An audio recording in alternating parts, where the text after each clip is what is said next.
Welcome back, Mongo Fix. Well, Mongo brother Kevin, pick up this beautiful old Craftsman sander polisher, model 110.7820 from Sears Roebuck and CO. Brother Kevin say this sander have a fun side effect. When you plug it in, you get a little shock from it. Maybe it got something to do with the ground lead being ripped out, or something to do with maybe this beautiful electrical tape job. Just to be clear, electrical tape never hurt nobody. So we get the old multimeter out here, put her on some ohms. Let's do a basic check.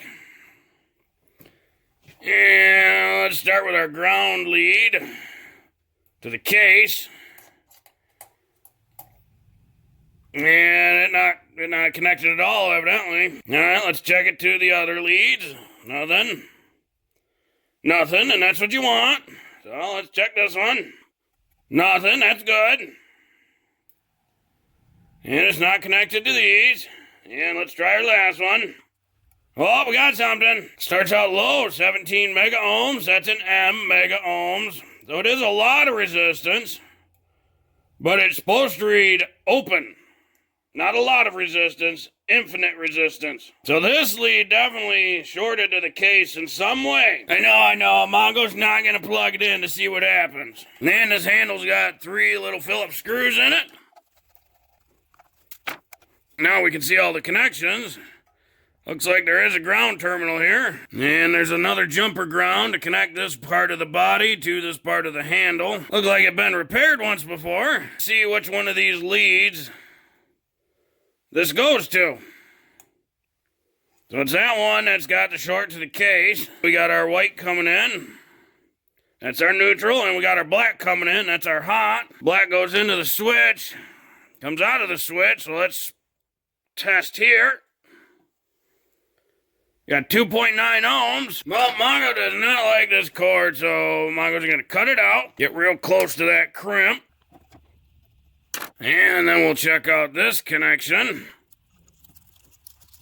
Oh, a solder joint. Look like that joint got a bit hot, too. Look like these are both white, so Mongo's going to cut over here. So now we know that the cord was, in fact, bad. Because that's supposed to have really good continuity, like 0.2 ohms or something. This one had a little bit of high resistance. You know, it should be like 0.2 ohms. It's at 1.7, so probably overheated a little bit. Doesn't look like any of these are shorted to each other. For sure, we got a bad cord. 2.2 ohms. Flip our switch. Open. So the switch seemed to work, but 2.2 ohms seemed pretty low. That could be the coil. Check the case.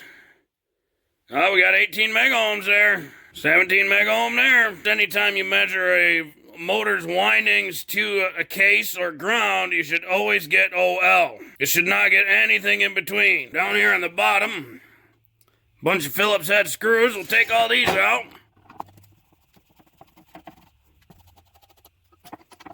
And down here we got the motor. It's an old school, just got a bunch of paper wrapped around all the windings. Interesting thing to note, some sort of a burn mark right there. And then there are 2 score marks right there on the windings. All motor windings, the copper, it looks copper, but there's a clear coating on all of them to keep from shorts jumping across the windings.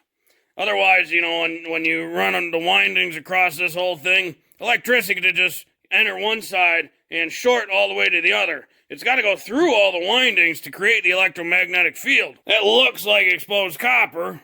All the motor windings are actually coated on the outside, but these ones are exposed, and we can see that with this meter reading right here. Blow it out with some compressed air just to see this a little better, and you can just barely see the little gouges into the copper wire. Now, because there's some damage in there, Mongo wanted to get this whole unit out to inspect it real close like. Mongo just does not want to do a fix and have someone get electrocuted. That's bad juju, bad karma, that's just bad all around. Gotta get that little pin out. And be careful, because there's a spring behind there. And we got these 4 flatheads.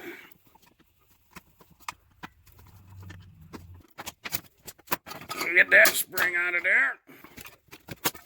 And out she comes. There's our wires.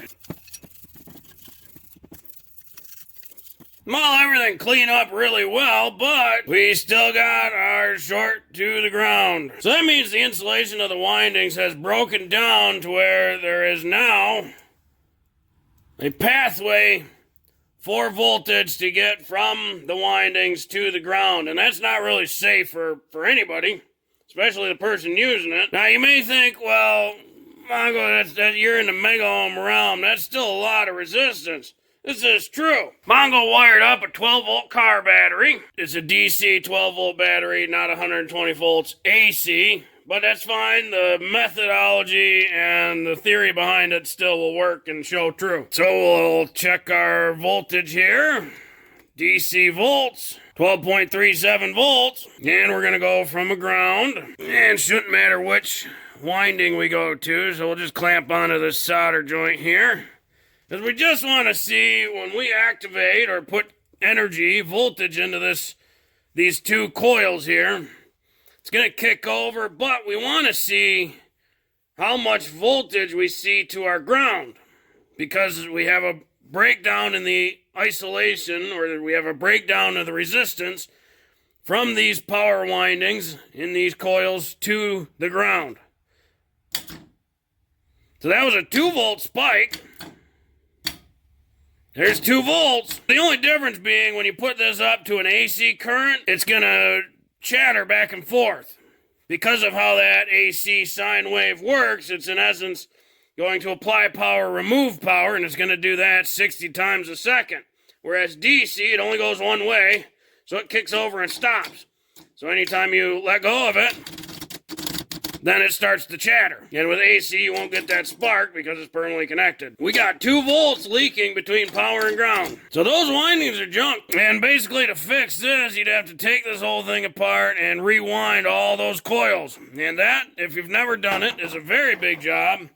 And for this sanding device, it's really not cost effective once you put your time into it. So Mongo's gonna save it for parts. Well, hopefully this video helped you. If you ever got a sander that's, giving you a little bit of a tingle when you use it. Well, if you like this video, be sure to like this video. If you like this video and other videos from Mongo Fix, be sure to subscribe. Mongo always working on all sorts of stuff. Mongo, thank you.